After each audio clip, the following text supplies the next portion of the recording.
तो भारत के सभी दौर के क्रांतिकारियों की ये अभिलाषा रही, ये इच्छा रही कि भारत अंग्रेजों की गुलामी से आजाद हो, साथ साथ में अंग्रेजी की गुलामी से भी आजाद हो और भारत की मातृभाषा, राष्ट्रभाषा हिंदी इस देश में स्थापित हो। लेकिन आजादी के बाद क्या हुआ इस देश में? 15 अगस्त 1947 को हम आजाद हो गए। अंग्रेजों से हमने आजादी ले ली या अंग्रेजों ने हमको आजादी दे दी। आजादी मिलने के थोड़े दिन पहले तक महात्मा गांधी ये कहा करते थे कि आजादी मिल गई जिस दिन, महात्मा गांधी लगभग 6 महीने पहले जून 1946 में ये बात कह रहे हैं।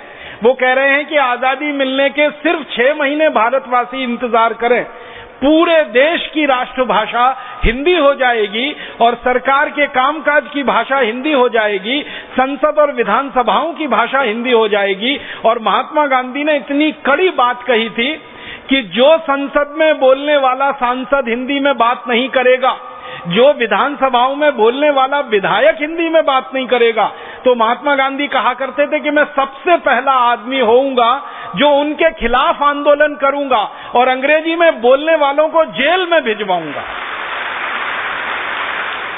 इतने कड़े शब्द उन्होंने बोले थे।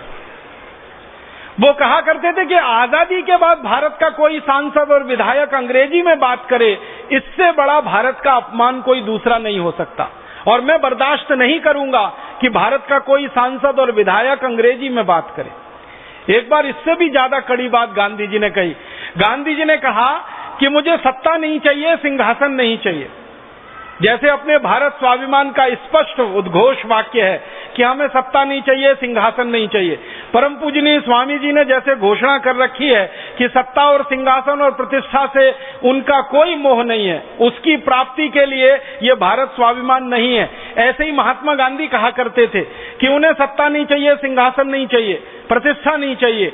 लेकिन गांधी जी कहा करते थे कि एक चीज तो मुझे चाहिए और उसके लिए मैं मर जाऊंगा, अपनी जान दे दूंगा। वो अपनी राष्ट्रभाषा का सम्मान चाहिए, राष्ट्रभाषा की प्रतिष्ठा चाहिए, इसके लिए तो मैं अपना बलिदान करने को तैयार। एक दिन गांधी जी ने इससे भी ज्यादा आगे बोल दिया। उन्होंने कहा कि भारत की आजादी के बाद अगर सरकार ने अंग्रेजी को नहीं हटाया तो मेरी जगह भारत सरकार की जेल में होगी और मैं भारत सरकार के खिलाफ सत्याग्रह करूंगा। इतने ज्यादा आग्रही थे वो मातृभाषा के।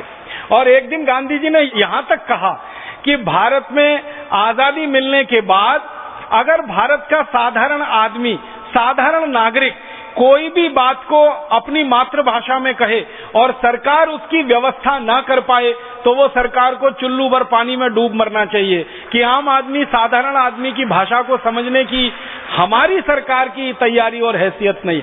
इतने कड़े वाक्य। एक दिन गांधी जी ने कहा कि मुझे सत्ता नहीं चाहिए, सिंहासन नहीं चाहिए, लेकिन मेरे दिल में एक बात आती है बार बार कि मैं एक दिन के लिए भारत का शासक बन जाऊं, एक दिन के लिए। वो कहते थे 24 घंटे के लिए मेरे हाथ में भारत की सत्ता सौंप दो, मैं भारत का शासक बन जाऊं और ऐसा शासक बनूं जो 25वें घंटे इस्तीफा दे दूं। तो 24 घंटे में मैं सबसे पहला काम क्या करूंगा? तो गांधी जी ने कहा सबसे पहला काम हिंदी को भारत की राष्ट्रभाषा बनाऊंगा। फिर किसी ने कहा दूसरा काम क्या करेंगे?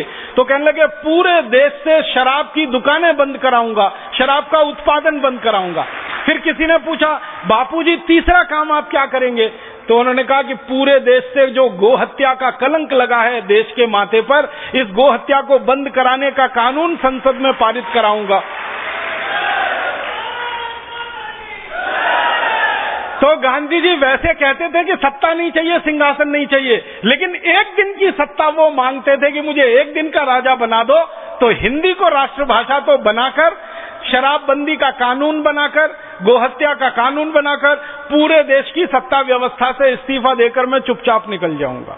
एक ही दिन के लिए वो चाहते थे देश का शासक होना। अब आप सोचिए कि महात्मा गांधी जिनके मन में इतनी तीव्रता थी राष्ट्रभाषा को लेकर, उनके परम शिष्यों के हाथ में जब इस देश की सत्ता आई तो उन्होंने महात्मा गांधी से बिल्कुल उल्टे स्वर में बोलना शुरू किया।